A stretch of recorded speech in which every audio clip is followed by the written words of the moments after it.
بھوک سے نہیں، پیاس سے نہیں، شہیدوں کی شہادت سے نہیں، بہو بیٹیوں اور بہنوں کے خطرے میں جانے کے اندیشے سے نہیں رکی.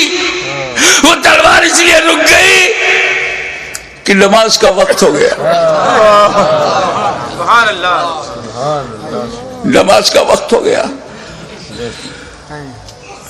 اتر پڑے زخمی، تیروں سے بدن چھلی، نیزوں کی مار. علی کا ایک شیر ان جنگلی کتوں میں گھر گیا. آپ جانتے ہیں واقعی ایک شیر ہو اس کو 2000 کتے گھیر لے تو کن کن کتوں کو مارے. زخموں سے چور، ہر بدن کے ہر حصے سے لہو. یہ کیسا وضو ہے میرے امام. اللہ. ہمارے لیے، امت کو بچانے کے لیے رسول پاک نے پیٹ میں پتھر باندھ کے جو امت بنائی تھی اس کو بچانے کے لیے اتنی بڑی قربانی. یا اللہ یا اللہ.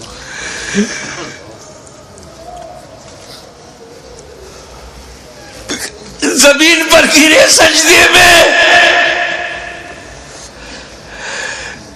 یزیدیوں نے سوچا بس یہی موقع ہے، اگر یہ اٹھے گا شیر تو پھر مارے گا، اسے اٹھنے نہ دو.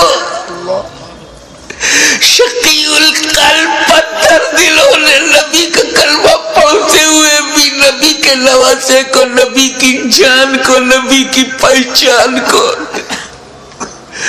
نبی کے بیٹے کو، نبی کی نسل کو، نبی کی اولاد کو، نبی کے نور کو سجدے کی حالت میں ایسا وار کیا.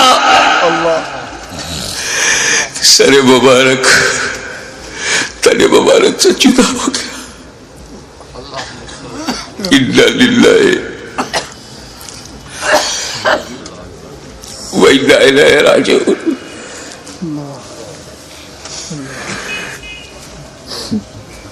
کٹ گیا، گردن کٹ گئی.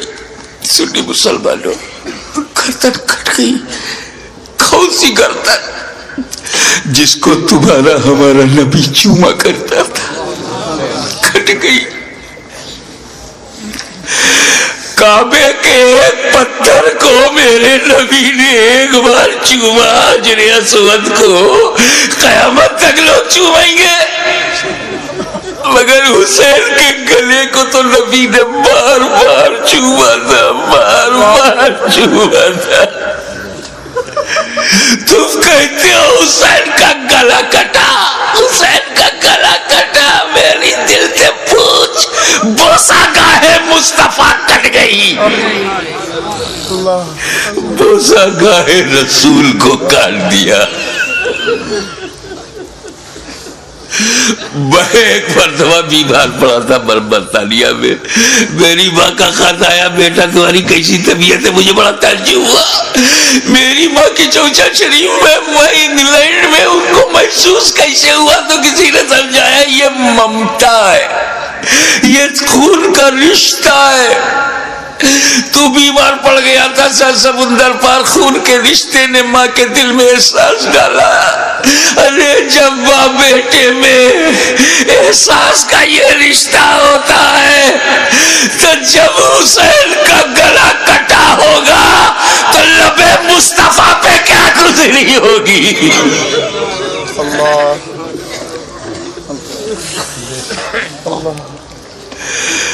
حضرت عبداللہ ابن عباس روایت کرتے ہیں، جو بحقی میں ہے، مشکات میں،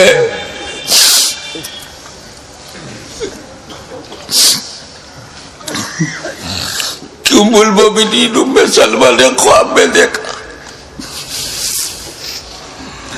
کہ حضور صلی اللہ علیہ وسلم کے ہاتھ میں شیشہ ہے. پوچھا یا رسول اللہ یہ کیا ہے؟ کہا یہ میرے بیٹے حسین اور کربلا کے شہیدوں کا خون میں صبح سے اس میں جمع کر رہا ہوں. رسول مبارک کی ریشی مبارک پر غبار بالوں میں بکھرا، ہاتھ میں شہداء کربلا کا لہو. کتنا دل دکھ گیا ہوگا رسول پاک کا.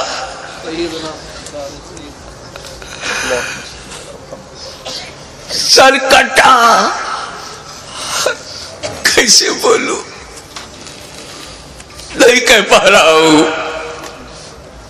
کسی اور گھر کا واقعہ ہوتا تو میں تفصیل سے بیان کرتا.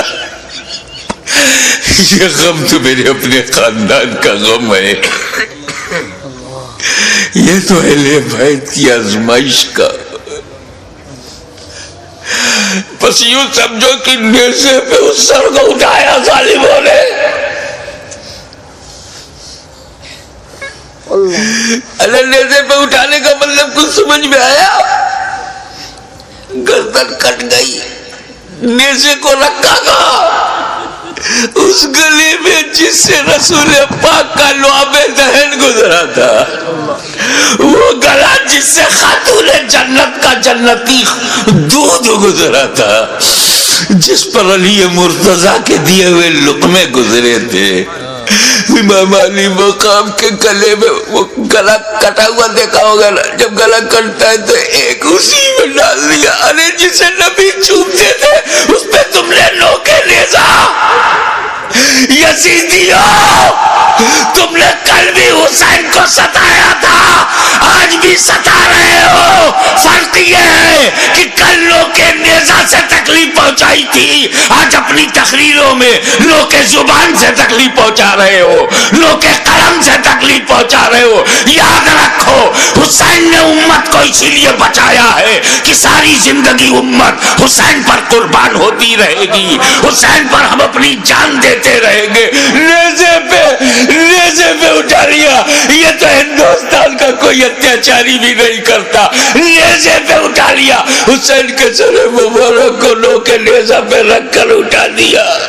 جلوس نکالا، نوکے نیزہ پہ بلند کر دیا امام کا سر، اور وہیں سے میرا امام اپنے غلاموں کو آخری درس دے رہا ہے. اے میرے غلاموں، دیکھو یزیدیوں کی بھیڑ میں، یزیدیوں کے لشکر میں تیرا امام کا سر اوپر ہے، تیرے امام کا سر اوپر ہے، تیرے امام کا سر بلند ہے. یعنی جن کا سر کٹا نہیں، ان کا سر نیچے ہے، جس کا کٹ گیا وہ سر بلند ہے.